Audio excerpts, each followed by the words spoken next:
Ayu Petring dan Matt. Hai semuanya, apa kabar? Selamat datang di Ayu Petring dan Matt. Teman-teman, terima kasih sekali bagi kalian yang sudah mengirimkan doa agar saya cepat sembuh. Sekarang sudah nggak demam meskipun masih terasa agak capek ya, masih agak sakit kalau dipegang gini. Tapi sudah cukup fit untuk ngevlog lagi. Hari ini saya lanjutkan cerita curhatan subscribers. Kalau kalian ingin curhat seperti ini, bisa saja langsung dikirimkan ke email ayupetring@gmail.com atau bisa juga DM ke Instagram ayupetring. Curhatan hari ini datang dari Ibu Ana yang langsung saja akan saya bacakan.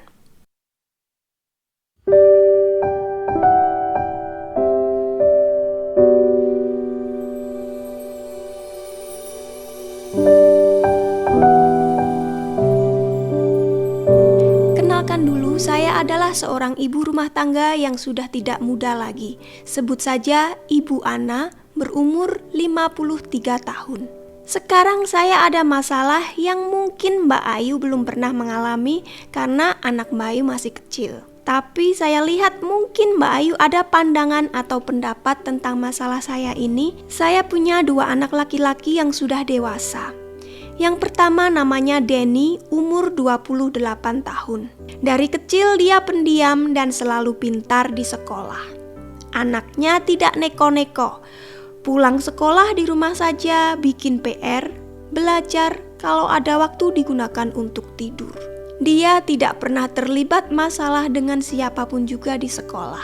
Anaknya mungkin introvert seperti suami Mbak Ayu.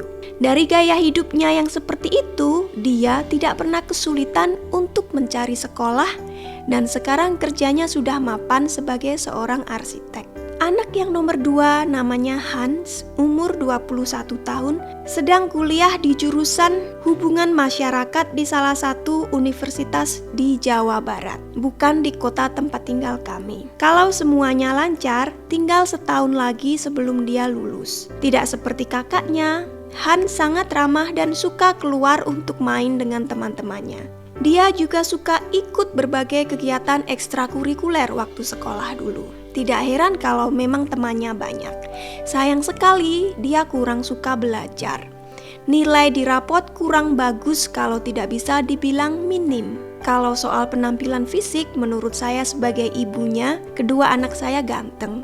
Tapi banyak orang yang bilang kalau Hans itu cocok jadi pemain sinetron saking gantengnya. Orang yang bilang kalau 2 anak itu cukup karena mereka bisa jadi teman satu sama lain, bisa saling menghibur. Tapi untuk kedua anak saya, karena beda usia yang agak jauh dan sifat juga berbeda, mereka punya kehidupan sendiri-sendiri dari kecil. Denny selalu di rumah, sementara Hans selalu keluar rumah. Hubungan mereka bisa dibilang netral. Kadang-kadang saya suruh mereka berdua untuk main bersama di rumah agar bisa lebih akrab, tapi ya karena minatnya beda, jadi ya sudahlah, mereka tumbuh menjadi 2 karakter yang sangat berbeda. Suami saya dulunya kerja di salah satu BUMN, tapi sekarang sudah pensiun. Sekarang kami hanya di rumah saja dan hanya ada 1 tanggungan, yaitu Hans yang sebentar lagi kemungkinan lulus. Untuk orang tua, anak merupakan harta yang paling berharga. Kami sayang kepada kedua orang anak kami dan berusaha memperlakukan mereka secara adil.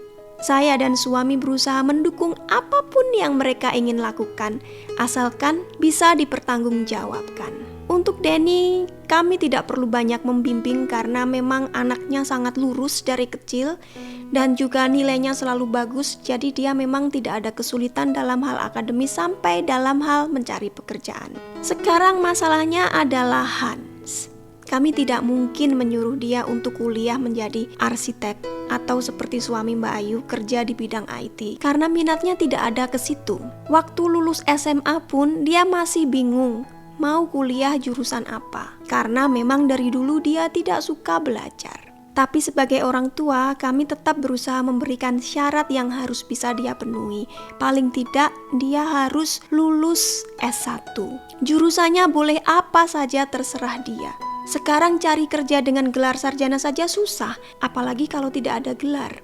Saya senang menonton vlog Mbak Ayu yang cerita kalau di luar negeri itu masih bisa kerja tanpa menggunakan gelar sarjana, asalkan kita bisa lolos ketika di interview. Tapi faktanya di Indonesia kita masih sangat memerlukan ijazah. Setelah ngobrol kesana kesini, akhirnya Hans memutuskan untuk mengambil jurusan hubungan masyarakat di salah satu universitas swasta. Alasannya simpel, karena menurut dia jurusan yang satu ini tidak seribet yang lainnya. Dia tidak harus terlalu banyak belajar katanya waktu itu.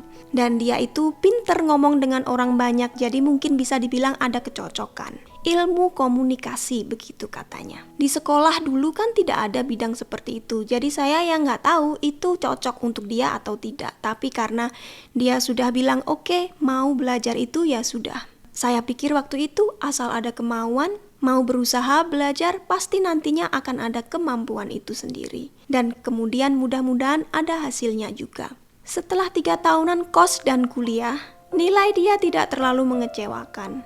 Di samping itu, ternyata dia mulai berkenalan dengan dunia modeling, maklum dia tinggal di kota besar.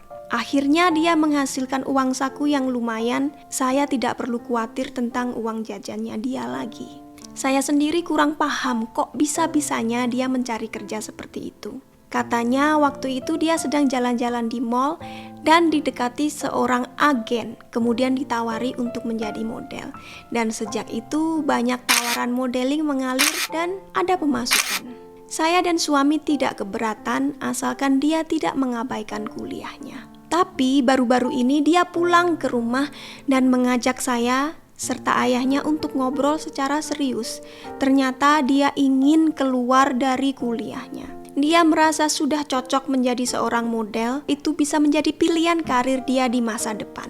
Saya heran, jadi model apa nggak bisa disambi kuliah? Toh kerjaannya tidak harus duduk 9 jam di kantor setiap hari. Dia bilang kalau mau serius modeling ya nggak bisa, karena kadang-kadang ada job keluar kota, dia harus nginep di sana selama beberapa hari. Dan itu sering kalau mau serius.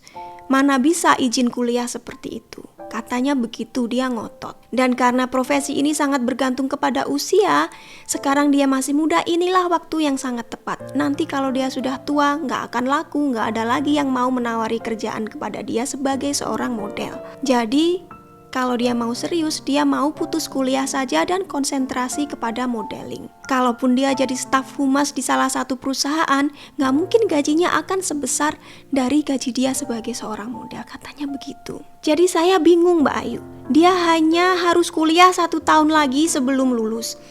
Masa harus putus di tengah jalan? Bukannya saya mau memaksakan kehendak, tapi gimana? Saya sendiri nggak tahu banyak tentang dunia modeling. Saya percaya anak saya mampu menjaga diri. Tapi dia sudah bekerja keras selama 3 tahun. Hanya kurang sebentar saja, masa harus diputuskan? Terus kalau nanti tidak ada tawaran untuk modeling secara tiba-tiba karena usianya sudah terlalu tua, dia mau kerja apa? Suami saya yang biasanya penyabar, kali ini juga marah besar. Selama ini dia merasa tidak pernah membandingkan kedua anaknya. Berusaha untuk tidak menghakimi. Meskipun memang sebenarnya dia kurang setuju dengan pilihan jurusan Hans. Dan waktu itu dia keceplosan bilang, kenapa Hans tidak bisa seperti kakaknya? Dan tampaknya ucapan ayahnya itu sangat memukul perasaan Hans. Dia sempat mengunci diri di kamar selama beberapa hari. Dia sempat bilang juga kalau kami sebagai orang tua tidak adil. Tidak semua anak bisa mendapat nilai bagus di sekolah. Seumur hidup dia belum pernah punya keinginan apa-apa. Baru sekali ini dia ingin melakukan sesuatu yang dia merasa sangat serius, dan itu pun sudah dilarang. Sebagai ibu, saya hanya bisa berdoa yang terbaik untuk anak-anak saya. Tapi untuk masalah yang satu ini, saya benar-benar bingung. Apa yang harus kami lakukan?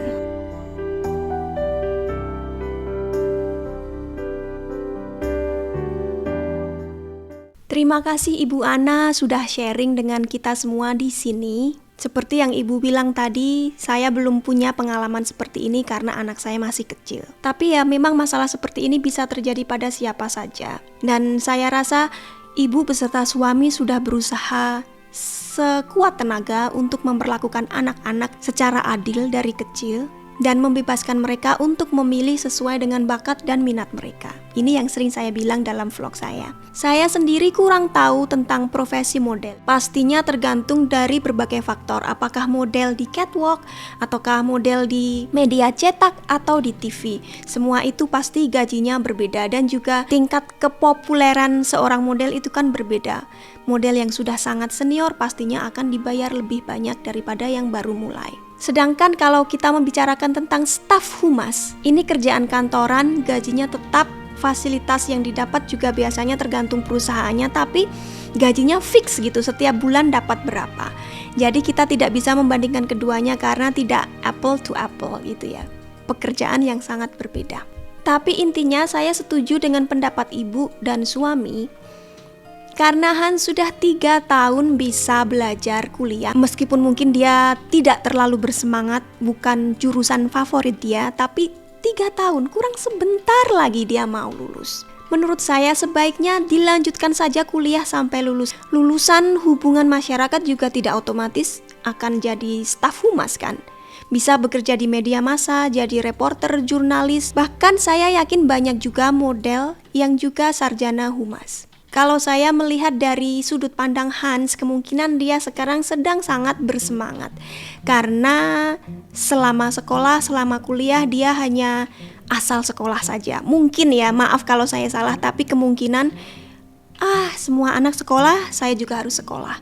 Semua anak kuliah, saya juga harus kuliah, itu saja. Tapi sekarang dia menemukan sesuatu yang dia merasa sangat bersemangat dan dia ingin melakukan itu. Karena sudah merasa cocok, dia all out, mati-matian ingin memperjuangkan hal ini. Tapi ya itu tadi, dia itu masih muda. Dia belum memikir terlalu jauh ke depan. Mungkin sekarang memang masih banyak tawaran model karena dia masih muda. Karirnya masih bisa menanjak lagi. Tapi dalam hidup ini, sebisa mungkin kita memerlukan safety net, jaring pengaman. Ketika sudah tidak ada tawaran modeling lagi, apa yang akan kita lakukan? Apakah dia bisa dalam jangka panjang berkarir sebagai model? Belum tahu karena masih terlalu awal. Dengan ijazah S1, ketika masa itu datang, dia bisa melamar ke perusahaan yang lain. Memang ada pekerjaan yang kita tidak membutuhkan ijazah, tapi untuk menjadi staf humas, ya kita harus punya. Apalagi kalau melamar ke BUMN. Ketika satu perusahaan membuka lowongan pekerjaan, pasti yang pertama minimal lulusan D3 atau S1. Jadi kita nggak bisa menawar lagi di situ karena itu merupakan filter saringan pertama mereka. Karena ketika BUMN membuka lowongan, yang melamar orangnya banyak sekali. Jadi harus ada saringan, dan inilah kalau di Indonesia ya dari ijazah. Karena saya dulu juga pernah merasakan kuliah sambil bekerja, betapa capeknya. Kemungkinan Hans juga merasakan hal itu. Setelah dia capek bekerja, dia masih harus fokus ke kuliah dan kemungkinan dia merasa keberatan. Karena itulah dia ingin putus. Tapi seperti yang saya bilang tadi, masih terlalu awal untuk melihat apakah dia bisa bergantung kepada karir sebagai model dalam jangka waktu yang panjang. Bagaimana kalau ibu menawarkan cuti kuliah dulu? Cuti yang saya maksud ini cuti akademik. Biasanya setiap kampus, setiap perguruan tinggi akan memperbolehkan mahasiswa untuk mengajukan cuti. Tentunya ada kebijakan tersendiri. Jadi untuk kampus Hans ya harus ditanyakan dulu ke kampus.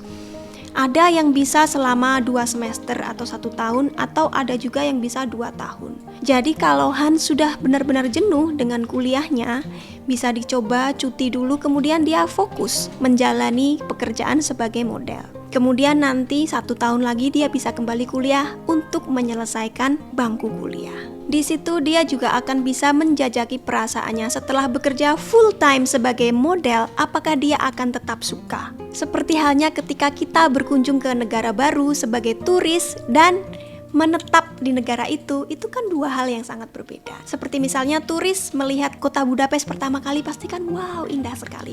Tapi ketika mereka harus tinggal di sini sampai 10 tahun, pasti perasaan mereka akan berbeda. Begitu juga dengan Hans. Mungkin dia akan tetap ingin menjadi seorang model, kemungkinan juga tidak. Kita belum tahu, jadi itu harus dicoba dulu. Kalaupun tidak, dia nantinya masih bisa melanjutkan kuliahnya dan mencari pekerjaan di bidang yang lain. Menurut saya menjadi model itu bukanlah profesi yang buruk, cuma mungkin ada batasan usia saja. Tapi mungkin nantinya dia bisa menyeberang ke dunia entertainment yang lainnya. Nggak harus model, bisa jadi bintang sinetron karena katanya tadi kan memang penampakannya ganteng, cocok jadi bintang sinetron. Jadi presenter karena dia pintar ngomong. Dan dia ada modal ilmu komunikasi. Jadi kemungkinan ilmu pengetahuan yang didapat dari bangku kuliah pun masih akan berguna di dunia entertainment. Jadi begitulah pendapat saya, semoga bisa sedikit membantu Ibu Ana. Untuk teman-teman yang bisa memberikan masukan yang lain silahkan ditulis di kolom komentar di bawah. Dan juga kalau kalian ingin curhat seperti ini, silahkan email saya di ayupetring@gmail.com ataupun DM saya di Instagram @ayupetring. Semoga video kali ini bermanfaat dan juga teman-teman jaga kesehatan, jangan sampai sakit seperti saya. Dan sampai ketemu di video berikutnya.